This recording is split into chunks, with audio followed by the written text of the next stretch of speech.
Grand Rising. We're going to get into my DNA matches on a few different sites. These are some of the people that they say I match, or the different regions that I match with, right? And the people that match with me and how many. So, how come I don't match anybody in Africa or South America, which is amazing? There's nobody alive today that matched me in Africa. We're going to go to mytrueancestry.com and we're going to take a look at some of these things on this app.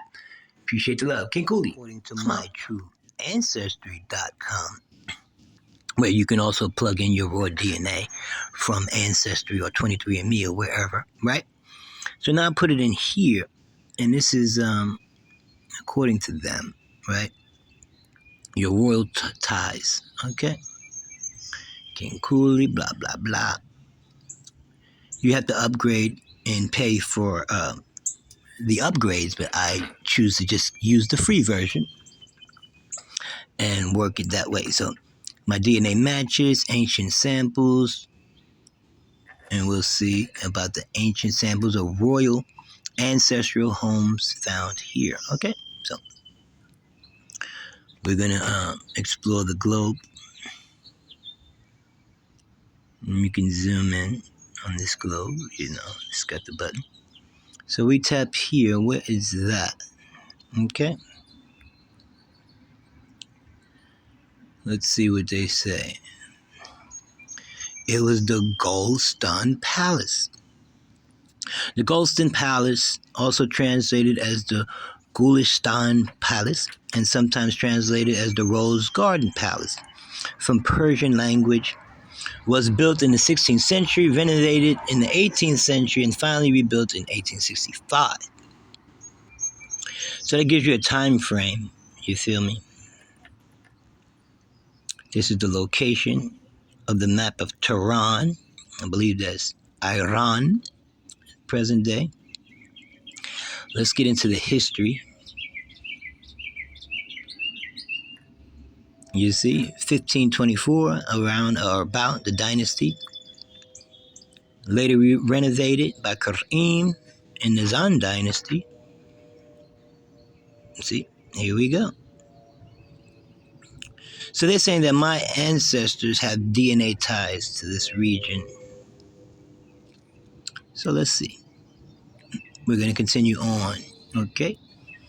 I'm down with GEDmatch and all of those other places because I'm well into DNA and genealogy, and hopefully technology will upgrade so that we can find out the truth. But at the present moment, today, we're not getting the truth. So people like myself and others, we are trying to find out the truth. Scientifically, genealogically, ancestrally, knowing your grandmother's grandmother's grandmother helps. So do your family trees, because I implore you. Okay.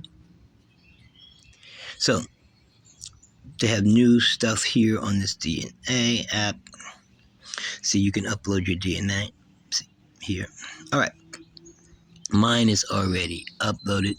So let's see what else they have new. Timelines. What is this about? Here we go. So they call this is a so-called full detailed timeline of my DNA samples. Quote unquote. They have samples from ancient Kenyans, I guess, from 1500 BC. So they're saying that my DNA traces that far back, at least here on this app. 100 BC. Mm-hmm. Yeah, you see. 1250 AD. 1415 AD. Tanzania, 1450 AD. So this would also allude to there may have been some slavery energy going on, or we're going to get into all of these different sections and their time frames, and I'm going to try to do an history search of all of these time frames and areas to see how my ancestors could have, would have, and should have fit in. Okay? So we're in Kenya at 1585 AD with at least one ancestor. Because you have to remember, when you go back that far, you possibly have at least over 100, 200 something odd great grandparents. I didn't do the math. I'm just saying, as I do this DNA, I realize that the further you go back, the more great grandparents you're going to find. Okay? So let's see, 1600 is prevalent, so they like to keep us in the 1600, but then it skips to 1810. You feel me? So what happened in between? Now we get to the enslaved laborers. Okay, at 1810, that's very late in the game, I would say, you know? Anyway, and then we get into the end of it at the 1843 Philadelphia cholera victims. All right, that's part one. We'll be back on my DNA hoax bullshit exposed. Appreciate the love. King Cooley. I'm a